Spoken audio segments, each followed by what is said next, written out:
Hello, America. Welcome back. A little bit of breaking news. Just a few moments ago, President Trump's lawyers asked the United States Supreme Court to overturn the Colorado Supreme Court in its decision to keep the 45th president from running in that state in its primary in March. The president's legal brief said the Colorado Supreme Court did not have the legal authority to make that decision, that the Constitution left that authority with Congress. We'll have more on that as the show unfolds in the next hour, but I want to get that to you right away. Now, let's turn our attention to the other big news that happened this week. Harvard President Claudine Gay resigned yesterday after a tumultuous 6 months and 2 days on the job, the shortest tenure ever in the history of Harvard for a president. People want Harvard's Board of Trustees fired, too. There's a lot of pressure going on, particularly as Americans begin to absorb the amount of anti-Semitism, intolerance, and hate that is going on in American campuses. Zachary Marschall is the editor-in-chief of the Leadership Institute's Campus Reform, and he's here to join and talk about all these big developments. Zachary, this has been a consequential week. I think a lot of people were asking, when will there be some accountability between UPenn and Harvard? We got some accountability now. Yeah. Thank you for having me back on. I think this is the beginning of the end for DEI, and I'm actually very, very bullish for 2024 when it comes to higher education and restoring traditional values. We are seeing, as we've said, for weeks now, campus reform, that the only way to fix higher education is from the outside. We are seeing donors, alumni, and parents put pressure on these elite institutions. The presidents at UPenn and Harvard are gone. This is how change gets affected. Rot is so deep within universities that we have to keep the pressure up to hold people accountable and to make sure that we cannot excuse 30 years of plagiarism like the Harvard Corporation is trying to do with Claudine. Yeah, that's a good point. Yeah. And Zachary, I think that a lot of people feel like Claudine Gay stepping down, obviously that was, she was the tip of the spear, but you had boards who are supporting them. Obviously, each of these university presidents have a support system around them, but boards of trustees who supported people like Claudine Gay, maybe they should be on the chopping block next. Oh, absolutely. I think people have to take a serious look at the Harvard Corporation. It's an 11-person board, 2 of which were personal political appointees in the Barack Obama administration, and Obama lobbied them right after the congressional hearing to help Gay keep her job. I mean, the inside politics in higher education runs deep. You have to look at the boards, you have to look at the leftist donors, and you have to look at the network of scholars that are part of this hierarchy of DEI professionals that Gay is a part of. Yeah. Zachary, I want to ask about 2 separate plagiarism cases 6 months apart, right? The Stanford president resigns back in the summer, and he gets a scolding, and they treat it very seriously, which is, hey, he should have properly attributed. President Gay does the exact same thing at Harvard, and they're trying to make excuses. They were doing backflips yesterday to suggest that maybe she was a victim. Why the difference in treatment, and is there a danger in the way Harvard dealt with it and sending the wrong message to students about intellectual property protection? Yeah, all you have to do is look in the mirror to understand what the difference is. The difference is race and gender here. DEI is the new system for inequality in higher education, and it's bleeding into our workforce too, as we see companies pull back from hiring people with 4-year degrees, because they know that what's being taught on campuses is that as long as you are the so-called correct gender, the so-called correct ethnicity, then you can kind of make it up as you go along. You don't have to be honest like everyone but Claudine Gay has to be honest.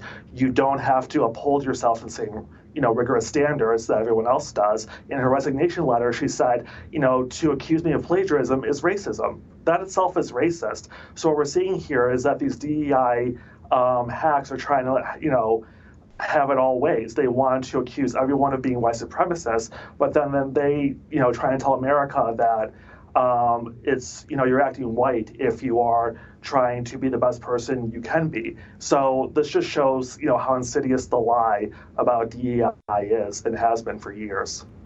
Great point. Yeah.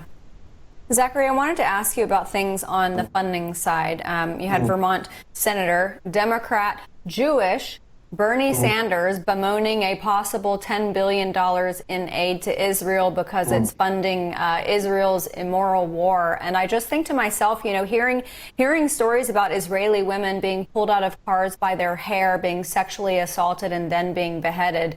I would think that fighting against that level of evil is actually a moral war, not immoral. It's completely a moral war, and this has been a moment of reckoning for the Jewish left. I am Jewish myself, so I feel very comfortable saying this on TV. But for the last 3 months, liberal Jews in America have had to confront the hypocrisy that their side has when it comes to protecting and upholding safety for Jews and combating anti-Semitism. The left thinks, we should protect all minorities except Jews, that Jews should be able to tolerate adversity because we are somehow, don't deserve to be safe, and we don't deserve to defend ourselves. So Bernie Sanders right now is trying to, probably curry favor with his side, with AOC and the Squad, in coming out with this position. It's something that we are seeing, the left is in denial about how far entrenched their anti-Semitism is. A great point. Zachary, I want to talk about a part of the name that you have, Reform. Campus Reform has done so much amazing work to not only expose what's wrong, but try to push the pressure towards reforms that will make college education or secondary education more meaningful and less indoctrinating. What are some of the key reforms now that there's momentum, now that the trustees, the donors, the parents are engaged on this? What are some of the reforms that will create lasting effect? And is there a movement to start to create professional schools that get rid of the traditional liberal arts college education, but give people skill sets for the jobs that maybe without some of this indoctrination? Yeah, we have had those, we have vocational schools, we have community colleges, we have alternatives to four-year degree institutions, and I think more Americans need to look at that. Part of the problem is that this, double standard and, Orwellian lie the left keeps telling Americans that you don't have to go to college to be successful, but then everyone should go to college and get a humanities degree in something like gender studies. That it doesn't serve anyone anything. So there are already alternatives that exist, and the answer that we need to pursue now that America is now paying attention to the problem, it's not a sexy solution, but it is what's going to get the biggest results, is go after the administrators, go after the department chairs, and go after the deans. These are the people that have orchestrated and designed the hiring and promotion criteria and the processes that get people like Claudine Gay into the president's office and keep her $900,000 salary. The only way we're going to be able to restore liberal education, to restore Western civilization's values on virtue, on truth, and education, is if we get rid of the people who have hired radical Marxists for the last two generations and allowed higher education to become an American-hating institution. Yeah. Real quick, we only got about 20 seconds left. For people who want to get involved with campus reform, what's the best way to engage, Zachary? Go to campusreform.org. If you're a college student, sign up to become a correspondent and help expose liberal bias on your campus or any other campus in the United States. If you know what's going on, but you're afraid to speak up, send us an anonymous tip and help spread out the word about the abuses and misdeeds happening in our education system. Yeah, same way we fought terrorism. See something, say something. That's a great way to help out. Zachary, to you and all the great folks at Campus Reform, we owe you a great debt of gratitude. You've done some great work. Thank you so much. All right, folks, we're going to take a quick commercial break. When we come back, Ben Bertram has been down at the border. He was there for the Mike Johnson event today. He's going to bring us up to speed right after we have these messages from our great partners, sponsors, and advertisers. We'll be right back.